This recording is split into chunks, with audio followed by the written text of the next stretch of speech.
Prezadas irmãs, prezados irmãos, jovens de todas as idades, desde o mais jovem até alguém que já está na casa dos 80. Que Jesus, o amigo e benfeitor de nossas vidas, continue a nos envolver na sua paz. Evangelho segundo o Espiritismo, capítulo 6, o Cristo Consolador, item 5º, item 5, último parágrafo. E no referido capítulo 6, item 5, último parágrafo, está uma das frases mais impactantes da doutrina espírita, que para um é bênção, para outros é maldição.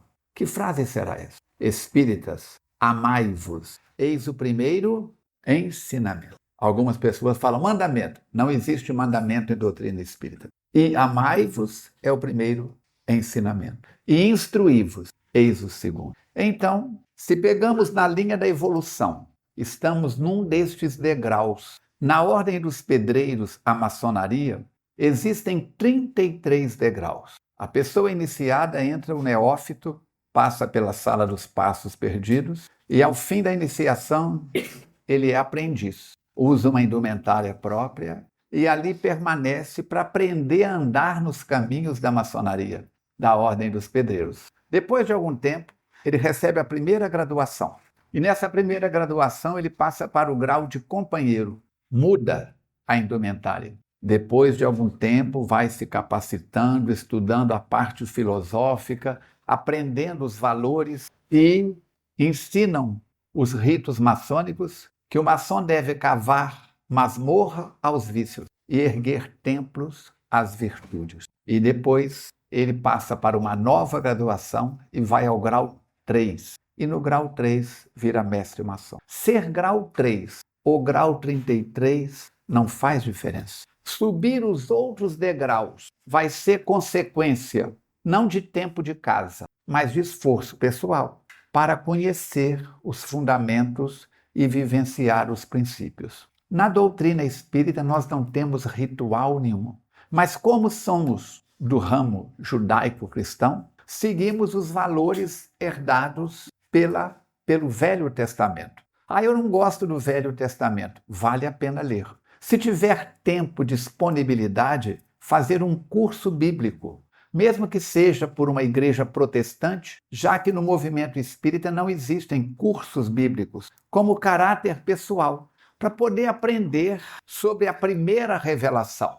A primeira revelação é Moisés. Falcone, por que a primeira revelação é Moisés? Se tantos outros missionários vieram depois, Siddhartha Gautama, o Buda, Confúcio, Zoroastro, Lao Tse, anterior a Jesus, Krishna, e uma série de outros homens e mulheres, principalmente homens, porque a sociedade era muito machista, coisa que mudou pouco, embora a criança, o adolescente, a mulher e o idoso já tenham um tratamento diferenciado pela lei brasileira, mas nós sabemos que é uma vergonha para os homens brasileiros termos a necessidade de uma lei chamada Lei Maria da Penha. Embora que eu veja que está faltando uma segunda lei para completar, a Lei Mário da Penha, que é o que tem de mulher batendo nos maridos, tanto no atendimento fraterno, na FEAC, como no atendimento no consultório, o que tem de homem reclamando, o negócio está feio. E não pode reagir. Porque se encostar o dedo, dá BO. Tem exame de corpo e delito. E aí o bicho pega. E a primeira delegada da Delegacia de Mulheres em Juiz de Fora, para completar mais ainda o cenário, tinha o sobrenome de Terror. Deus sabe o que faz, cada cidade recebe o que merece. Brincadeiras à parte, então, buscando esse conceito na escada da evolução, não importa em qual degrau você está. Emmanuel disse que se pegarmos um ponto onde fomos criados e a evolução relativa para o que a nossa consciência consegue alcançar, se dermos um traço no meio, estamos mais perto do início do que do meio da caminhada. Viemos ontem de um planeta primitivo, um planeta primevo, primeiro degrau, um planeta de iniciação. O Ptercampus erectus surgiu na Terra e a chegada dos espíritos que vieram de Capela. trouxeram uma mudança no DNA humano, a retração do maxilar, a expansão do neocórtex e a mudança do genoma humano. Se nós observarmos, de uns tempos para cá, o corpo dos jovens mudaram. Quando eu pego as fotografias da minha turma de formação do 4º ano primário, do Grupo Escolar Francisco de Barros, em Astolfo Dutra, quando eu pego a formação, as fotos da formação do curso de técnico em contabilidade, na Escola de Contabilidade de Astolfo Dutra, e vejo a cara das meninas e dos meninos, as roupas, e eu vejo a meninada de hoje, eu digo assim, como que mudou a exuberância da beleza anatômica. E, infelizmente, como o pano está muito caro, a quantidade de roupa também diminuiu muito. Centro espírita é um perigo. Porque tem lugares que a gente vai falar e tem que falar. Porque Jesus, naqueles dias, tem que olhar para lá. Que se você olhar para aqui, você vê o perispírito, as últimas 80 reencarnações de muitas pessoas. E não tem orador que aguenta. Não tem orador que aguenta. Com muito esforço que a gente faça, mas tem dia que a fragilidade nos visita também. Então, nós temos que ter muito cuidado com isso. Porque já estão reencarnando na Terra há algumas poucas décadas espíritos que estão voltando de capela, em agradecimento a Jesus pela oportunidade que tiveram de aqui na Terra passarem pela lapidação da segunda etapa, de planeta primitivo para planeta de provas e expiações. Vieram alavancar de tal maneira a sociedade na Terra e deixaram rastros assustadores. As chamadas 7 maravilhas do mundo antigo, desde o Colosso de Rhodes aos jardins suspensos da Babilônia, a muralha da China, as pirâmides do Egito e outras mais, são assustadores. As possibilidades de fazerem obras sem guindastes, sem mecânica, na era do cobre, que hoje, com toda a tecnologia do século XXI, não se consegue. Como que foram transportadas as pedras da pedreira de Assuã para o Vale dos Reis e da Rainha? Descendo o rio Nilo, em direção ao delta, o Vale dos Reis está do lado esquerdo, onde estão as pirâmides, e do lado direito o Vale das Rainhas, onde estão as tumbas mais preciosas. A 60 quilômetros de distância. A pedra conhecida na Grande Pirâmide de Quéops, com o menor peso, tem 40 toneladas. A pedra conhecida na Pirâmide de Quéops, pelos cálculos matemáticos, mais pesada, tem 200 toneladas. Veio rolando em cima de coqueiro. Não tem coqueiro que aguenta, afunda. Colocava nos barcos. Qual navio hoje que consegue colocar uma pedra de 200 toneladas e descer 60 quilômetros rio abaixo sem que ele venha a sossobrar?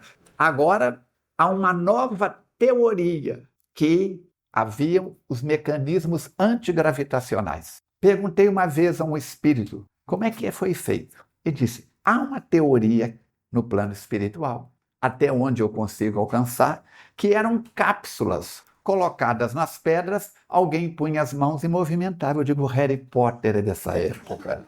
Muito bem. Agora tem uma teoria surgindo de que eles criavam um campo magnético e teletransportavam a pedra de Assuã para cá. Falcone, vamos embora, acabou, você vai fazer a prece de encerramento que o cara endoidou. Gente, Júlio Verne escreveu obras extraordinárias, A Volta ao Mundo em 80 Dias, A Viagem ao Centro da Terra, e colocou coisas nos livros deles que eram super adiantadas para a sua época. Tudo que ele colocou é possível, está sendo feito e realizado.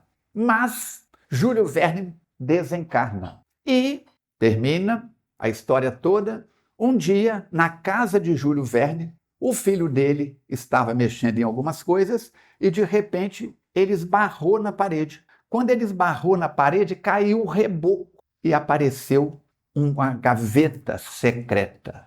Ele abriu a gaveta secreta e nesta gaveta estava enrolada em pele de arminho os originais de um livro, dizendo na capa: infelizmente, guardei este livro com muito carinho porque o editor não quis editar a obra. O editor dele, quando leu, Júlio Verne falou do telégrafo, falou da eletricidade, falou dos submarinos, falou dos aviões, ele falou do fax. Você enfia um papel aqui em outro lugar do planeta Terra, onde tem uma máquina igual àquela, materializa lá.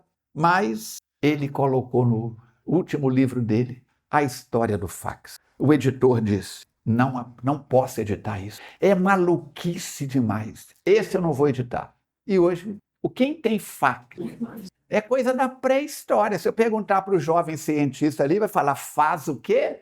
Ele entende piques. É quase a mesma coisa, que tem X no final. Então, a evolução está numa velocidade muito grande. Durante cerca de 5.000 anos, a população da Terra viveu a era agrícola. Plantava-se, armazenava, colhia. Quem tinha maior quantidade de terras tinha maior possibilidade de fartura. Mas se nós formos ver na história de José do Egito, um dos filhos de Jacó, ele decifrava os sonhos e ele decifra o sonho dos faraó, que haverão 7 anos de vacas gordas e 7 anos de vacas magras, 7 anos de espigas gordas e 7 anos de pés sem grãos. E o rei constrói grandes celeiros. Ele torna-se o primeiro-ministro e o povo hebreu vai bater na porta pedir abrigo. A seca vassalou aqueles países todos durante 7 anos seguidos. Então, a primeira revelação de Moisés é importante porque Moisés traz um conjunto de conhecimentos e informações que mudaram o eixo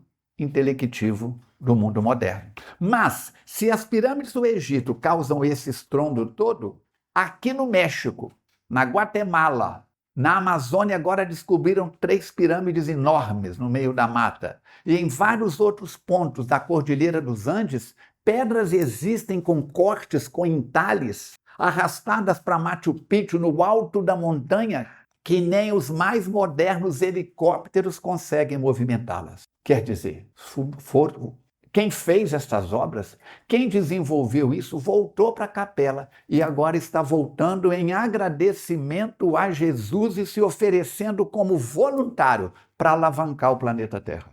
Estão vindo também espíritos das Pleiades. Manuel Filomeno de Miranda nos informa isso pela mediunidade de Edivaldo Pereira Franco. E Emmanuel deixou vários incursos em várias obras esses acontecimentos que viriam em prazo objetivo. Então nós estamos vendo mudança na anatomia. O dente ciso, a meninada de hoje já não nasce mais com dente ciso. Eu sou um espírito tão evoluído que, mesmo sendo de décadas anteriores, não tenho nem incluso nenhum dos 4 sisos. Se isso for sinal de evolução, eu vou te contar uma coisa: quem tem dente ciso aqui na sala já passou aperto, tendo que fazer extração dentária e tudo mais. Brincadeiras à parte, as coisas estão mudando numa velocidade exponencial. 5.000 anos, a era da agricultura. Muito bem. De repente, nós chegamos no ano de 1850. Em 1850, demorava 100 anos para o conhecimento na Terra dobrar. Em 1900, 75 anos. Em 2050, em 1950, 50 anos. Hoje, a cada 8 meses, o conhecimento na Terra dobra. Eu trouxe o estudo de hoje, não é palestra, é um bate-papo informal. Eu me considero parte da família espírita de Santos Dumont. Não sei se me aceitam como tal, mas eu me considero. Eu trouxe em pendrive, eu disse para o Aramis: tem pendrive? Tem projetor? Eu falei: não sei, eu vou levar os 2. Na hora a gente decide. E acabei optando pelo gogó. As ondas de mudança são lançados cerca de 36.000 livros por ano no planeta Terra. Mais de 80.000 trabalhos científicos indexados nas revistas. Quem é que consegue acompanhar esse progresso? Aí nós vamos ver que vem Moisés, muda a estrutura vigente. Ele me olhou de lado. sacava do punhal e matava ele. Ou então não queria sujar as minhas mãos. Contratava um capanga, um empregado, um funcionário, mata em meu nome. Ninguém levava desaforo para casa. Vem Moisés e quebra a lei de Talião. Perdoar 7 vezes. Era olho por olho, dente por dente. 1.800 anos depois, alguns dizem que 1.700 anos, vem Jesus. Eu não vim destruir a lei. Cadê o evangelho? Pedi o evangelho e escondi ele para cá. Está aqui, capítulo 1, não vim destruir a lei.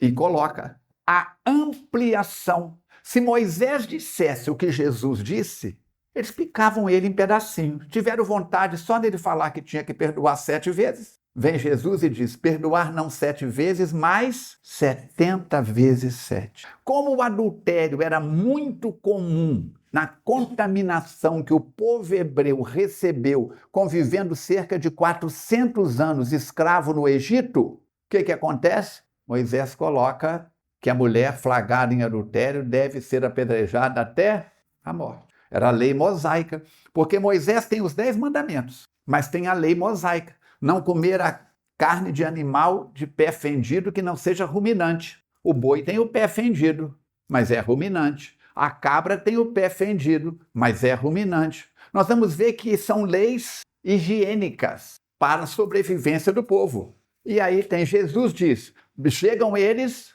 Jesus está descendo as escadas do templo, e eles dizem, mestre, esta mulher foi flagrada em adultério. Manda a lei de Moisés que toda mulher flagrada em adultério deve ser apedrejada até a morte. E tu, o que dizes? Era uma armadilha. Eles não estavam querendo conhecimento. Era uma pegadinha, como se diz hoje. Mas uma pegadinha com morte. Porque se ele diz, sigam a lei de Moisés, apedrejem ela, eles apedrejariam ela e ele, que estava recomendando perdoar 70 vezes 7. Se eles dizem não, stop, pausa, sigam a minha orientação, perdoem esta mulher 70 vezes 7. Eles apedrejariam ela e ele, que estava indo contra a lei de Moisés. Qualquer coisa que ele falasse, já viu o filme americano? A polícia chega e diz, você está preso. Tem o direito de ficar calado. Qualquer coisa que você falar pode ser usado contra você no tribunal. Morde a língua, Falcone. Temos que pensar. O que Jesus diz? Abaixa e diz a Amélia Rodrigues, que começa a escrever com o dedo na areia. Ladrão, agiota, pervertido. E começa a colocar comportamentos humanos. E diz, dentre vós, o que estiver livre de pecado, atire a primeira pedra. E para o hebreu, pecado era tudo aquilo que contraria a lei e que contraria o código de ética. Então não é só roubar, matar, é também adulterar a verdade.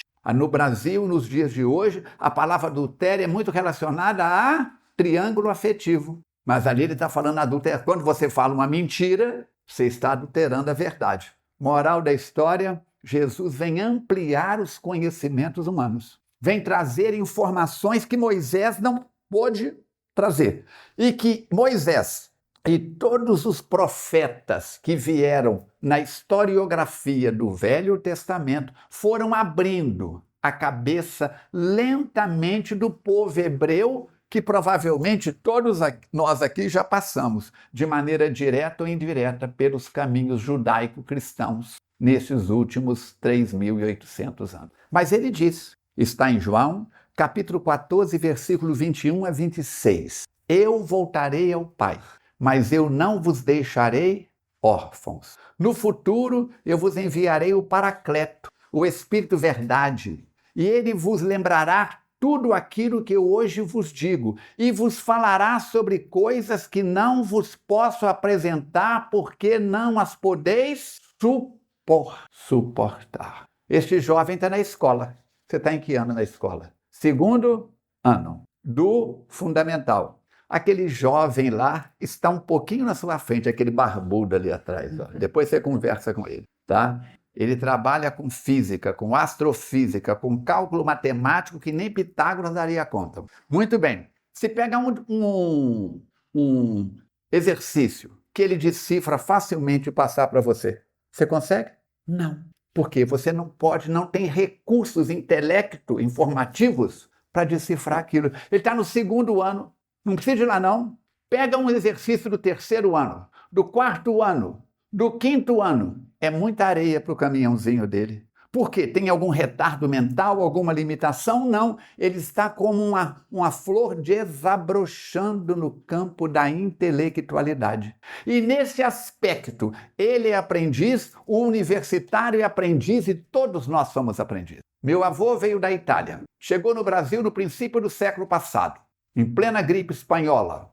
E quando ele desceu do Rio de Janeiro, ele ouviu os brasileiros falando: estes italianos são malucos, vim para o Brasil nessa época de carestia. Naquela época a palavra era carestia, hoje é inflação e outras coisas mais. Muito bem, e ele veio. E ele tinha uma série de ditados populares que trouxe da Itália, casou com a minha avó, que era analfabeta, mas tinha uma coleção de ditados populares. Eu cresci nesse caldo de ditados populares. E nos ditados populares ele dizia que o homem tem que ser lido ou corrido, não sendo da polícia. O que é o homem lido? É ele, está graduando-se. É ele, está graduando-se. Agora, ninguém gradua-se ouvindo palestras sobre. Eu tenho formação em Direito. Eu me graduei em Direito ouvindo palestras sobre Direito? Não. Eu tenho formação em Medicina Tradicional Chinesa. Eu me graduei em Medicina Tradicional Chinesa ouvindo palestras sobre Medicina Tradicional Chinesa? Não. Tive que sentar o bumbum na cadeira e, como diziam os antigos, queimar pestanas. Coisa que a meninada de hoje, e muitos adultos também nem sabem o que é isso. Era o tempo da vela, do lampião, da lamparina. E a pessoa ficava ali estudando à luz de lamparina. Eu não sei se a formação musical do companheiro é clássica ou é ouvido. É ouvido. Este homem toca de ouvido. E ele toca: quanta luz neste ambiente. Muito bem. Está no tom. Se subir um tom, quanta luz neste ambiente, ele acompanha. Porque ele vai de ouvido, pode até passar algum aperto nos primeiros acordes, mas engrena. Eu tenho formação acadêmica. Tenho o curso de regente e curso de maestro. Tenho ouvido absoluto. Se uma orquestra estiver tocando e tiver um instrumento desafinado, eu localizo qual o instrumento, se é o violino, o primeiro ou o segundo violino, e sei a corda que é. Uns dizem que é bênção, outros dizem que é maldição. Mas vão tocar parabéns para você. Sol, sol, lá, sol, dó, si. Subiu um tom, ela começou um tom acima, sem querer, puxou um tom acima. Eu não sei acompanhar. Porque eu estou preso à partitura. Ele está preso ali, talvez, às cifras. A cifra, para poder ter uma cola. Então, todos nós temos limitações. Se colocar uma partitura para ele ler, ele não lê. Se colocar a cifra para mim, eu não leio. Aí nós lembramos da época da capoeira. Alguém aqui já jogou capoeira? Xoxua, cada macaco no seu galho. Xoxua, eu não me canso de falar. Xoxua, o meu lugar é na Bahia. Xoxua, não sou aqui deste lugar. O lugar dele é aquilo ali. Violão. O meu lugar é clarineta. Eu trouxe a clarineta aqui, acho que o ano passado, o ano atrasado, não sei, e o raio da clarineta, na véspera de eu vir, caiu no chão. Uma chave amassou, eu desamassei, mas toda vez que eu passava naquela chave do Mi grave ou do Si médio, ela soltava um guincho. Menino, teve que passar na mão de 2, como é que chama quem conserta violão, instrumento musical? Luthier, para poder consertar o raio da desgramada da clarineta. Então, o que acontece? Todos nós sabemos um pedaço da verdade. Mas ninguém conhece a verdade por inteiro. Está em João capítulo 8, versículo 32. Conhecereis a verdade e a verdade vos libertará. Ficamos curiosos como é que esse raio dessas pirâmides foram construídas. Foi materialização, foi transporte, foi teletransporte, foi nave espacial. Pode alucinar à vontade. O que isso vai mudar na minha vida? Nada. A gente estuda e fica interrogando. Agora aqui, nós temos um músico de formação extraordinária, que é o maestro Antônio Carlos Jobim. Ele, com um embaixador já aposentado e mais 2 companheiros, criaram a Bossa Nova no Brasil. Muito bem. E ele desceu, depois de 4 anos residindo em Nova York, ele desce no aeroporto do Galeão, que hoje tem o nome dele, embora ninguém fala aeroporto Maestro Antônio Carlos Jobim. É o nome do Galeão hoje. Muito bem. Ele desce e a repórter de um canal de televisão que já foi informativo e hoje é lixo, pergunta para ele: maestro, eu não sei se o senhor sabe, está acontecendo no Brasil o primeiro Rock in Rio. E ele disse: interessante. E o que o senhor tem a dizer sobre isso? Mais de 10 mil jovens de tudo quanto é canto do planeta Terra. Falou: minha filha, se eles tocando rock já conseguem reunir 10 mil jovens, imagina o dia que eles tocarem música. Eu estou só repetindo as palavras dele, concordo plenamente. Se alguém for contra, joga pedra nele, não é em mim, não. Nós temos que pensar. Para o campo mental musical do maestro Antônio Carlos Jobim, rock era tantã, primitivo. E hoje nós vemos aí o que está passando da boca dos jovens. É cada letra que os guias saem pelo basculante, os obsessores saem pela fresta da porta, não aguentam. Como é que faz? É assustador. É o tantã primitivo voltando.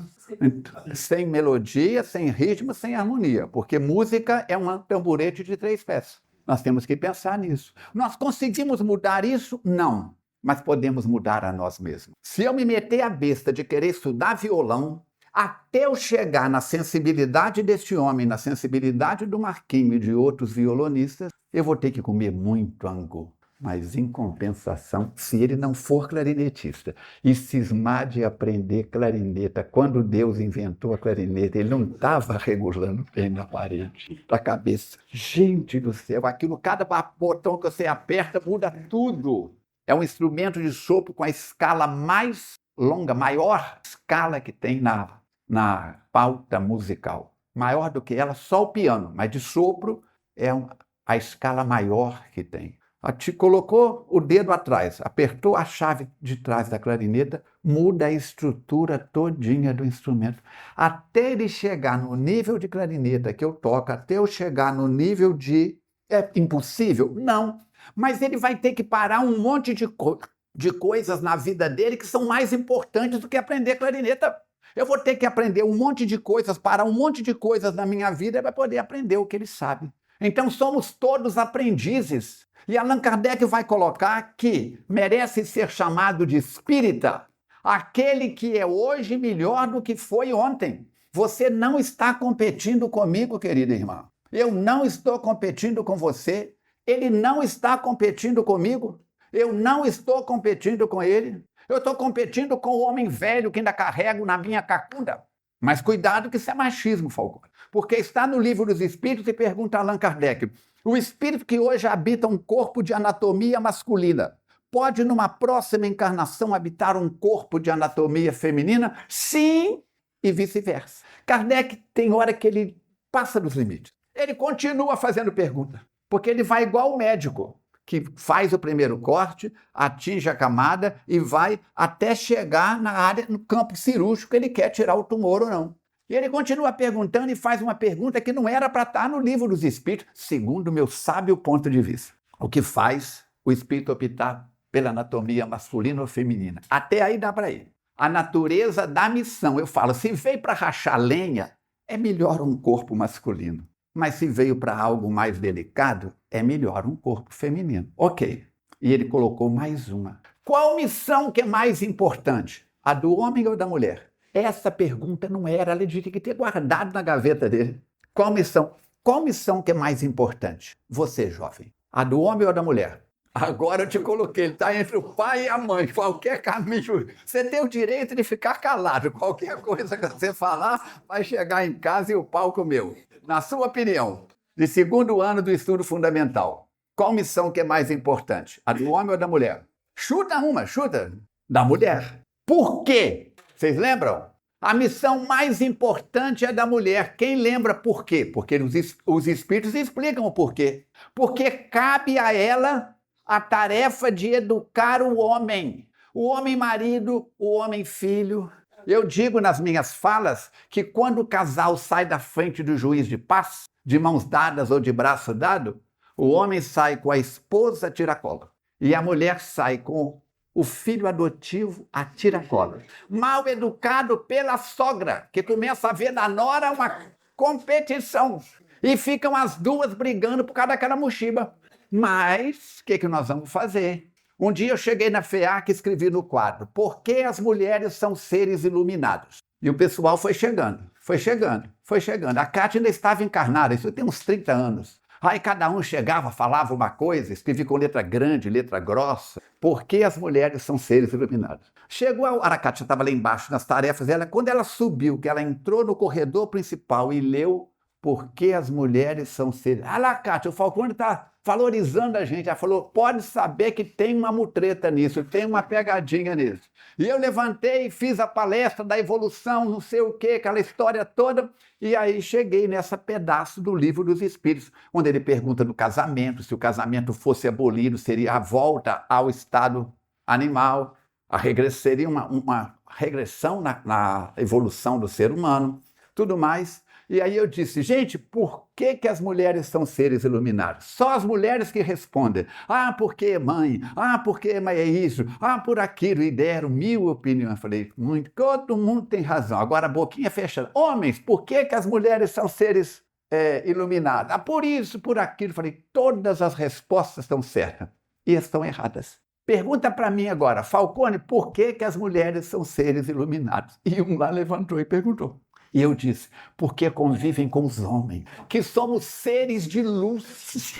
Então elas são iluminadas com a luz dos homens. Mas a Cátia deu um tapão na mesa, eu falei que tinha uma pegadinha nisso. Aí tem um espírito amigo nosso, que nos tolera já há alguns séculos, e eu conheci este espírito trabalhando com o João Lage. Não sei se aqui em Santos Dumont alguém já ouviu falar no João Lage, era um médium de cura que tinha entre Astolfuduta e Guarani, não sabia fazer o ó com a boca do copo, mas tinha uma mediunidade assustadora. E eu trabalhava com ele, mais alguns outros companheiros, eu tinha 14, 15 anos, ajudando ali a coordenar a fila, aquele negócio todo, a preparar o ambiente. E ele tinha 3 médicos que operavam com ele, um alemão, um italiano e o francês. O francês era especialista em cirurgia cardíaca. E quando chegava uma pessoa com problema, todo mundo que chegava, ele sentava na maca. Sentava na maca, uns ele só aplicava o passe e mandava embora. Quando tinha cirurgia, ele punha a mão na pessoa, e a gente estava de lado, quando ele punha a mão na testa da pessoa, a gente já segurava, a pessoa desmaiava na maca. A gente puxava os pés para cima, e o Dr. Peter, que era o médico francês, fazia cirurgias cardíacas. Ele tinha uma sensibilidade que enfiava a mão na pessoa, e o que eu vou fazer com o pano aqui, ele enfiava a mão dentro da pessoa, tirava as coisas, entregava no ar, a gente via ele entregando. Um dia minha prima foi operar com ele e ela tinha diagnóstico de ovários policísticos. O Dr. Peter virou para mim, Dr. Peter não, aí foi o italiano, virou para mim e falou assim, vem cá, quem vai operar ela é você. Eu falei, eu vou operar ela? 14, 15 anos, vocês imaginam só. Ele colocou a minha mão em cima do abdômen dela e colocou a mão do João Lage em cima da minha mão e empurrou. Quando empurrou, eu senti minha mão entrar no corpo da Alcira. Aí, tá vendo? É isso que tá aí. Aperta, apertei, segura, puxa. Olha, eu vi, solta, desmaterializou. Agora vamos para o outro. Gente, eu tremia dos pés à cabeça e era um Deus nos acuda. Muito bem. Aí eu perguntei ao Dr. Peter um dia, desliga esse celular. Aí eu sei, o que está pitando? É o daqui? Então tem alguém com o celular ligado aí, ó. Desliga, porque daqui a pouco é Jesus me chamando. Não chamando você, né? Eu não, ô bobo, bate na madeira 3 vezes. Então, eu perguntei ao Dr. Peter, como é que o senhor põe a mão na pessoa e ele já cai quase que desmaiado? Ele falou assim, como é que anestesia que é essa? Ele falou, quem faz anestesia não sou eu. Fez o que tinha que fazer e falou comigo assim, daqui a 3 pacientes, aí vinha o primeiro, o segundo e o terceiro. O terceiro vai ser atendimento cardíaco. Na hora que ele entrar, você senta, concentra, que nós vamos abrir a sua evidência para isso. E assim eu fiz, sentei, concentrei e abri a evidência. E eu vi que tinha o Dr. Peter na maca e do outro lado tinha um espírito. O espírito pegou alguma coisa na mão e fez assim, e colocou na pessoa. Eu falei, que é isso? Ele virou. No jaleco dele tinha várias agulhas deste tamanho. Ele tirou uma agulha e me mostrou. Isso é acupuntura chinesa. Como é que o senhor faz isso? Ele disse, olha para a minha cara. Era um chinês. E ele mostrou e me disse, você vai trabalhar com isso. Eu pensei assim, gente, tem gente doida do lado de cá, tem gente... Eu queria ir para Amman, preparando para fazer prova para a Academia Militar de Agulhas Negras. Tem espírito doido para tudo quanto é lado, lá de lá também. Ele sorriu, não falou nada. Então esse espírito a partir daí passou a nos acompanhar em vários momentos. Quando nós fundamos a FEAC, se tornou um dos amigos espirituais da casa. O mestre Xing vinha entrando, virou e falou assim, homem é tudo espírito de luz. A Kátia ouviu, eu ouvindo e eu ouvindo. Espírito de luz apagada, luz queimada, luz desligada, Lucifer. Ai, gente, quando ele falou isso, a Kátia deu uma risada e disse assim, para! Me tomou o microfone, tá entrando um espírito aqui, fulano de tal, e disse, e repetiu. Acabou com a minha palestra. Todos somos aprendizes. Então, espírita que é machista, está na contramão. Espírita que não gosta de ler, está na contramão. Espírita que só vem em palestra espírita, está na contramão, porque ninguém aprende o que ele aprendeu, seja de ouvido ou seja por acadêmico, só ouvindo.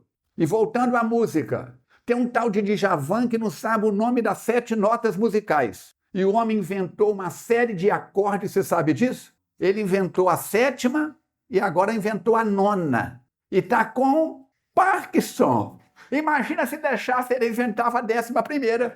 Trem de doido. Então, gente, genialidade, Beethoven, Mozart, Tchaikovsky e os grandes pintores, os grandes escultores, isso é genialidade, são espíritos que estão acima da média, mas que desenvolveram um grande teor artístico, mas ainda não alcançaram, alguns, o padrão intelectual. Eu não sei se vocês sabem. Sabe quem é Aleijadinho?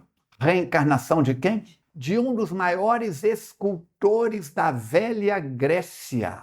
Ele é reencarnação de Fídias, o camarada que esculpiu as colunas e os cabeçotes de coluna da Acrópole, em Atenas. Reencarnou no Brasil, numa condição de filho de escravos, ele era um mulato, e ainda foi visitado pela lepra. Os dedos caíram. E os escravos amarravam o cinzel e o malhete na mão dele e ele esculpia do mesmo modo. Se algum dia forem a São João del Rei, larga de ser miserável, vai a São João del Rei, vai no Quitandinha, no Rio de Janeiro, enfia a mão no bolso e contrata um guia. Ele entra com você na igreja e explica coluna por coluna quem fez, quem não fez, roda a cidade toda com você. É uma aula de história. A aula de história nossa é a doutrina espírita. Eu vim para que tenhais vida, e vida em abundância. Tem um espírito me falando que na outra vida você viveu na Espanha. Está errada a frase, uma cacofonia mediúnica, porque você não teve outra vida. No corpo ou fora do corpo, você é o mesmo espírito. Ele está no 2º ano do estudo fundamental. Como é que é o nome dele? Henrique. Quando você estava no maternal, seu nome era maternal? Não, era Henrique. Agora você está no fundamental, seu nome é fundamental? Não, é Henrique. Não é isso? Amanhã você vai para o 2º grau. Como é que eles vão te chamar na escola? Na escola do 2º grau. Como é que eles vão te chamar? 2º grau? É Henrique. Você passou no vestibular. Como é que eles vão te chamar na faculdade? Henrique. Você vai para o mestrado, doutorado, pós-doc. Como é? Henrique. Então, a sua evolução no 2º grau vai ser consequência dos seus comportamentos no fundamental. Passar ou não no vestibular vai ser, além de inteligência de QI, de QE, inteligência emocional, vai ser com base no seu currículo. Dá para entender? Mas você será sempre o Henrique. Então, querido, se você ajudou a construir a pirâmide de Quéops ou não, a fazer o jardim suspenso da Babilônia ou não, se você esteve na Primeira Guerra Mundial ou não, se você conheceu Allan Kardec ou não, se você lutou ao lado de Napoleão Bonaparte ou não, você é o mesmo Henrique. Deu para entender? Então, uma reencarnação colhe resultados de outras reencarnações. Tom, Falcone, a minha cabeça agora rodou. Não se assuste, Allan Kardec diz, está na Revista Espírita, quando os espíritos começaram a me falar de reencarnação, eu não aceitei reencarnação, porque ele vinha de uma formação judaico-cristã, católica e protestante. Ele estudou em Iverdon, com Pestalozzi, o pai da nova pedagogia, da nova metodologia de ensino. Quando Pestalozzi viajava, era ele que assumia a escola. Ele vai para Paris e funda o Liceu, uma escola. Era membro da Sociedade Científica de Paris. uma das mentes mais brilhantes como o professor Leon Hippolyte Denisard Rivail. Quando os espíritos chegam e falam desse negócio de reencarnação, a cabeça dele fez o que aconteceu na cabeça do Henrique ali agora. Ele disse, esse negócio não existe, isso aqui não dá para descer.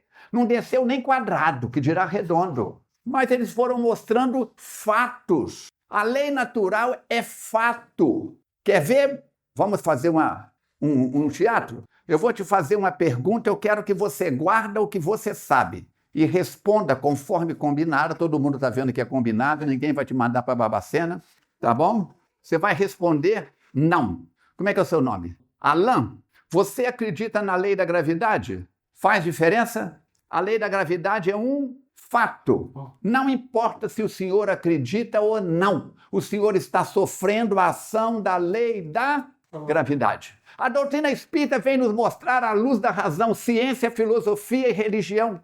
No slide eu coloquei a foto de um companheiro que já foi trabalhador da FEAC, Marcelo Gulão. Ele desenvolveu na tese de mestrado e doutorado dele, ele estudou a metodologia científica que Allan Kardec desenvolveu para estudar os espíritos. O professor Rivail, agora Allan Kardec, a partir do lançamento do Livro dos Espíritos, em 18 de abril de 1857, vai dizer, da mesma forma que o cientista tem o microscópio para estudar o infinitamente pequeno, tem o telescópio para estudar o infinitamente grande, nós temos a mediunidade para estudar o mundo espiritual. E ele não segue a opinião do guia de A, de B, de C ou de D. Ele manda a mesma pergunta para várias direções. E as respostas que vêm, que se encaixam umas nas outras, ele vai construindo, orientado pelo Espírito São Luís, que é o protetor da Sociedade Espírita de Paris, orientado por Zéferos, que é um dos seus amigos espirituais,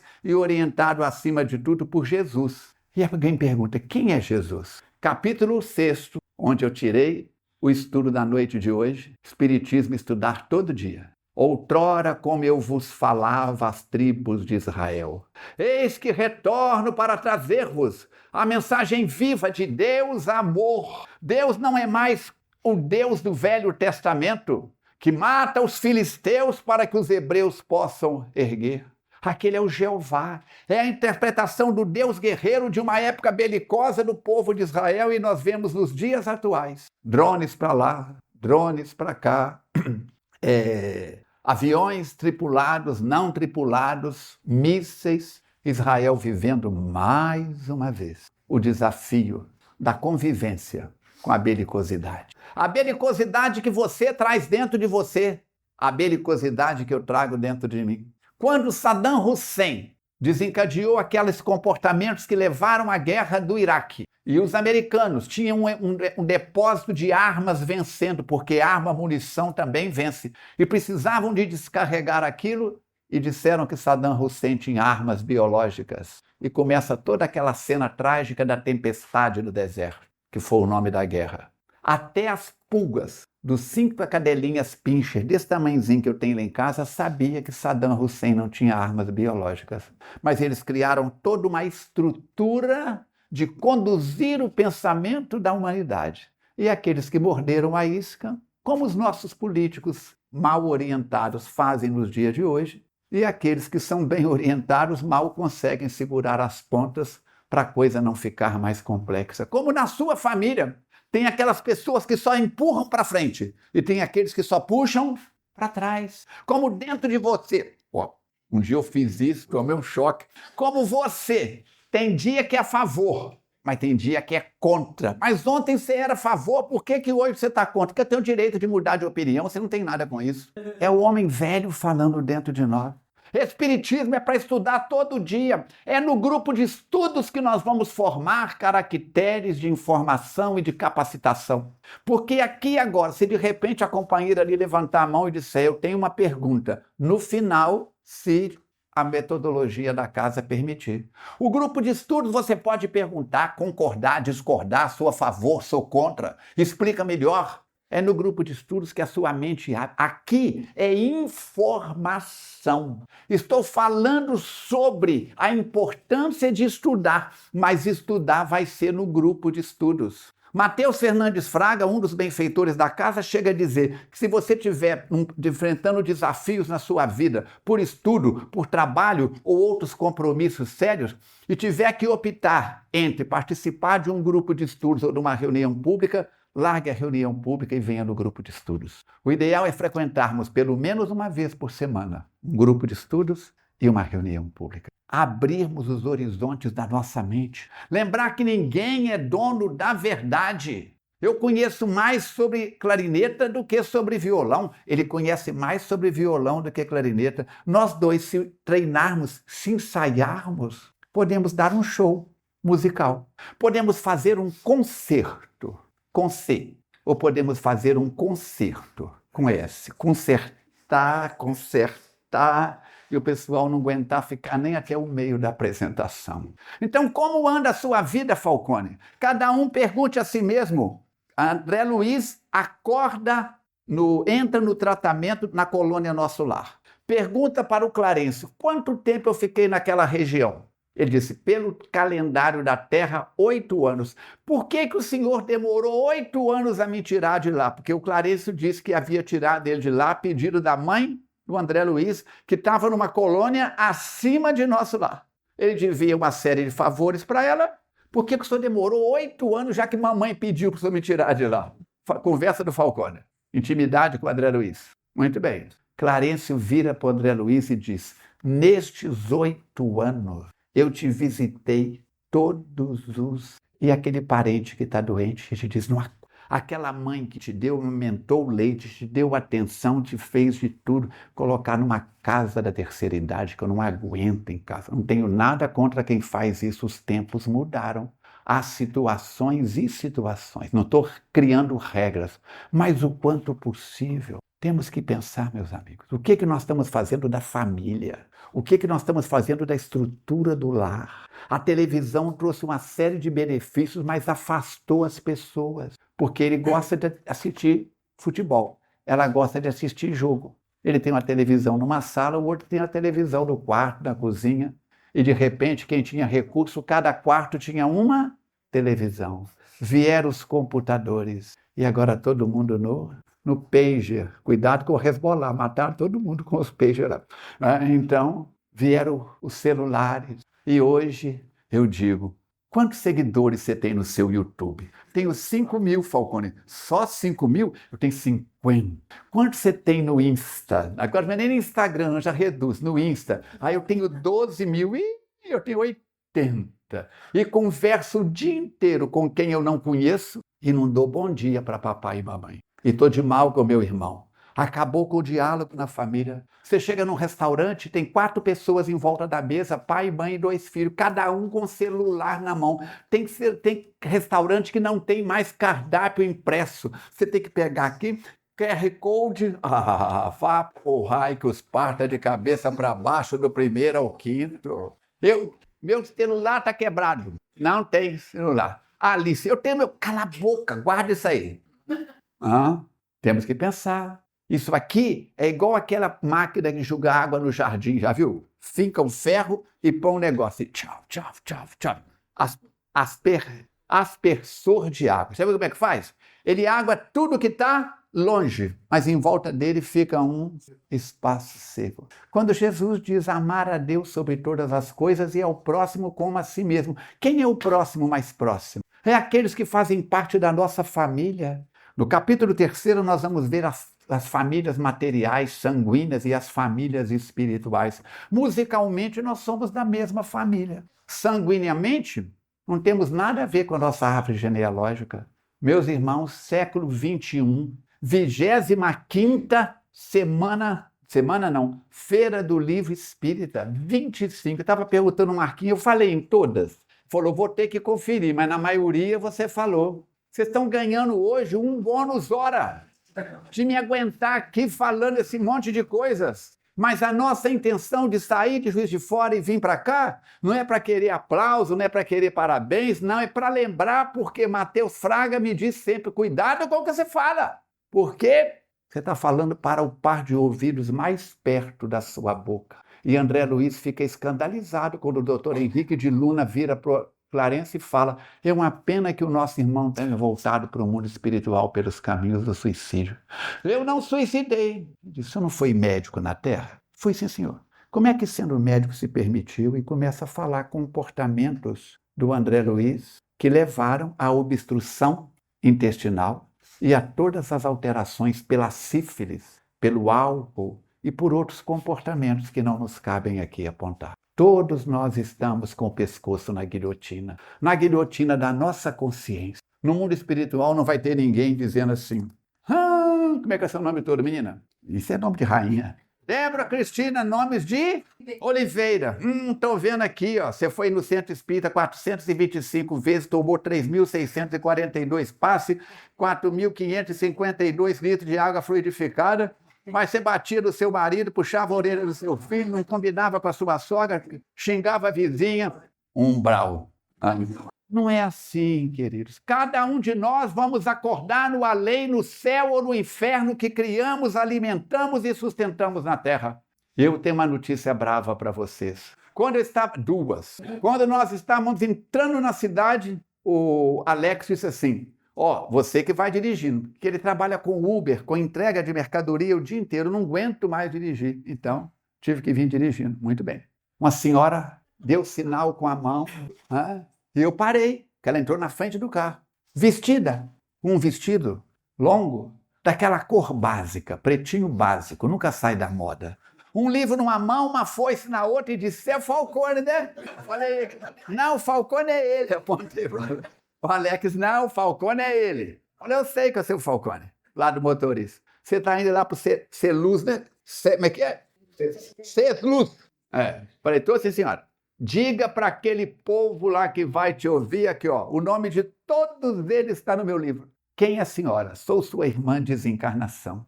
E eu disse, ainda bem que é o nome dele, ela não falou que o meu estava. Então, de repente, a hora que você ouvir bater na porta da sua consciência, que abrir e ela falar, querida, cheguei.